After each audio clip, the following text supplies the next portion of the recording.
Menace implique d'évaluer les intentions et les capacités. Mais lorsque vous êtes obligé de haïr votre adversaire, comment pouvez-vous interpréter ses intentions et ses capacités de manière objective? Je veux dire, en Europe, on ne peut même pas discuter des préoccupations sécuritaires de ses adversaires, n'est-ce pas?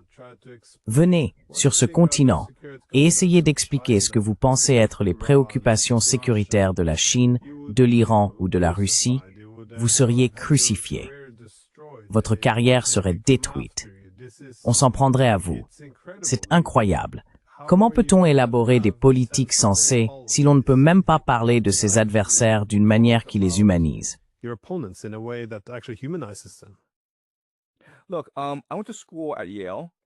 Écoutez, j'ai étudié à Yale, et c'était à la fin des années 1990. Yale College et l'Amérique à cette époque formaient une société très ouverte et dynamique où l'on pouvait critiquer tout le monde et tout. Et je me suis dit, vous savez quoi? Si une société est aussi ouverte, il est impossible qu'elle décline un jour. Avançons jusqu'en 2016, d'accord? Il y a eu le Brexit, il y a eu l'élection de Donald Trump. Et à ce moment-là, si vous faites partie de l'élite, c'est le bon moment pour réfléchir et reconnaître que le monde n'est pas tel que vous le percevez, et pour admettre qu'il existe de graves problèmes dans la société qui doivent être résolus, notamment les inégalités de richesse, la corruption et l'endettement des plus pauvres.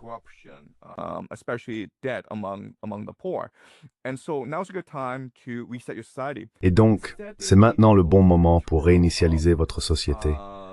Au lieu de cela, l'élite a choisi de se replier sur elle-même, de créer sa propre bulle et d'ignorer toute critique. Cela s'est aggravé pendant le Covid et ils sont devenus extrêmement refermés. L'élite est devenue encore plus fermée après l'invasion de l'Ukraine par les Russes, car cette invasion a représenté un changement de paradigme pour l'élite occidentale. Ils ne pouvaient pas imaginer que quiconque puisse remettre en cause l'Empire, n'est-ce pas? Je veux dire, les Russes étaient censés être cette station-service dotée d'armes nucléaires. Un peuple pauvre, arriéré, barbare, survivant grâce à la générosité occidentale. Et leur élite était extrêmement corrompue. Alors comment auraient-ils pu oser nous défier?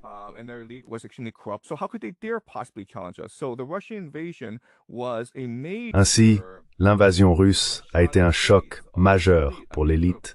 Je veux dire, ça a vraiment fait éclater leur bulle. Mais ensuite, ils se sont dit, vous savez quoi? On va simplement redoubler d'efforts. On va continuer à croire à nos idées absurdes, même si elles n'ont aucun sens, et on va croire que l'Ukraine va gagner cette guerre. Nous en sommes donc arrivés à un point où, malheureusement, le plus grand problème du monde occidental est l'arrogance, l'isolement et l'étroitesse d'esprit de l'élite.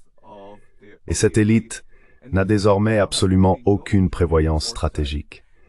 Non seulement elle refuse de prendre en compte les perspectives stratégiques de la Russie, de l'Iran et de la Chine, comme vous le dites, mais elle refuse aussi d'admettre qu'elle pourrait être responsable de ce qui s'est passé, n'est-ce pas?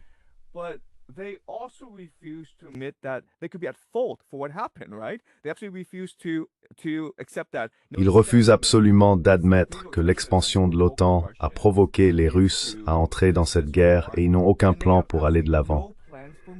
Tu leur demandes, tu vois, eh bien, si l'Ukraine perd cette guerre, que ferez-vous? Et ils répondent, l'Ukraine ne va pas perdre cette guerre. D'accord, mais que se passe-t-il si l'Amérique vous force à envoyer des troupes en Ukraine? Ils n'ont aucune idée de ce qu'il faut faire. On a donc cette élite occidentale qui a enfoui la tête dans le sable. Collectivement, ils ont enterré la tête et prié simplement pour que le ciel ne leur tombe pas dessus. Mais le ciel va leur tomber dessus.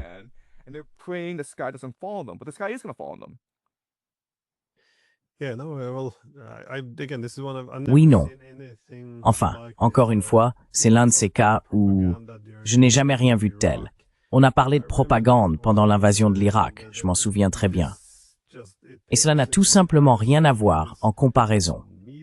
Je veux dire, cette couverture médiatique sur les Russes, envoyant des vagues de chair à canon et tout ça, c'est facile à réfuter, mais c'est justement mon point. Si l'on vivait dans une société ouverte où l'on pouvait le réfuter, ce serait une chose. Mais même si l'on examine toute l'histoire du conflit, depuis le coup d'État, Il est très facile de trouver des preuves que c'en était un, qu'il y a bien eu un renversement, et que dans les 24 heures suivant ce coup d'État, les États-Unis et d'autres ont commencé à prendre le contrôle des services de renseignement, du gouvernement et de l'économie de l'Ukraine pour l'utiliser comme un outil contre les Russes.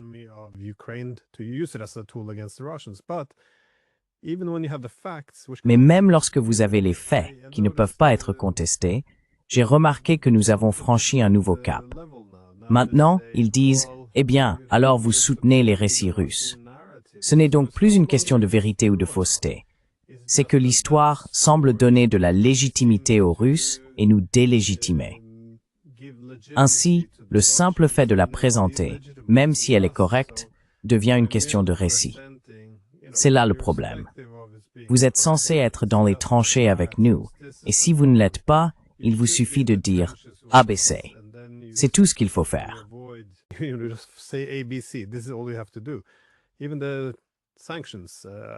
Même les sanctions. C'est quelque chose qui m'a également intrigué, car depuis 2014, c'est le principal sujet de mes recherches. La Russie diversifiant son économie, se tournant vers l'Est, se rendant plus résistante aux sanctions. J'ai donc dit tout de suite, dès que les sanctions sont arrivées, qu'elles ne pourraient jamais réussir. La Russie s'y était préparée. Mais ensuite, on vous dit que vous sapez la confiance dans les sanctions. Tout cela est un phénomène socialement construit. Si nous croyons que les sanctions fonctionnent, les gens les soutiendront et finalement la Russie sera épuisée. Ainsi, la réalité ne fait plus partie de la discussion. Ce n'est plus qu'une bataille de récits, semble-t-il.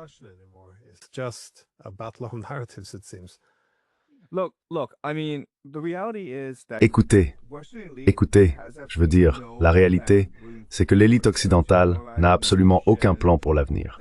Elle n'a absolument aucune imagination. Elle est incapable de réfléchir ou d'innover.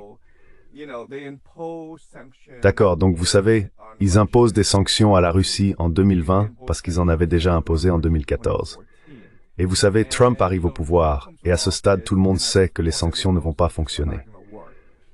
En fait, l'économie russe se porte plutôt bien.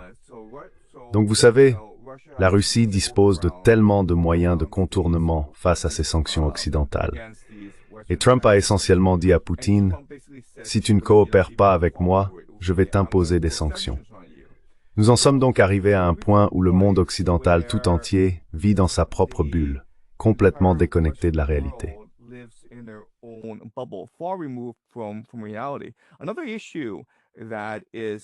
Un autre problème qui va déchirer l'Europe de l'Ouest, c'est l'immigration. Vous savez, je veux dire, oui, cette guerre en Ukraine ne se passe pas bien, mais regardez cette question de l'immigration, elle va déchirer la société occidentale. Regardez ce qui se passe en France, au Royaume-Uni. Je veux dire, il y a ces émeutes raciales. Et il faut se demander combien de temps encore la société pourra rester unie maintenant qu'il y a autant d'immigration, autant de conflits au sein de ces États-nations. Donc malheureusement, à l'avenir, je pense que ce qui va se passer, c'est que le monde occidental, en particulier l'OTAN, va s'engager davantage en Ukraine, et cela va provoquer des guerres civiles au sein de ces sociétés. Et ils sont incapables de voir ce qui est pourtant évident pour tout le monde.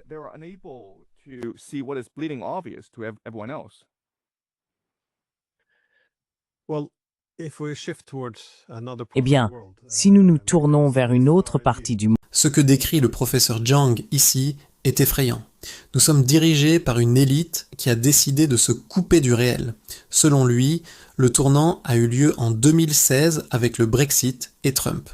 Au lieu de se remettre en question sur les inégalités ou la corruption, nos dirigeants se sont enfermés dans une bulle défensive. Le conflit ukrainien en est la preuve ultime. Rang explique qu'ils ont sous-estimé la Russie par arrogance, la voyant comme une simple station-service avec des armes nucléaires. Aujourd'hui, face à l'échec des sanctions et à la réalité militaire, il n'y a aucun plan B, juste une fuite en avant dans le récit médiatique où la vérité compte moins que le narratif. Pour Yang, cette absence de stratégie, y couplée aux tensions internes comme l'immigration, nous mène droit dans le mur.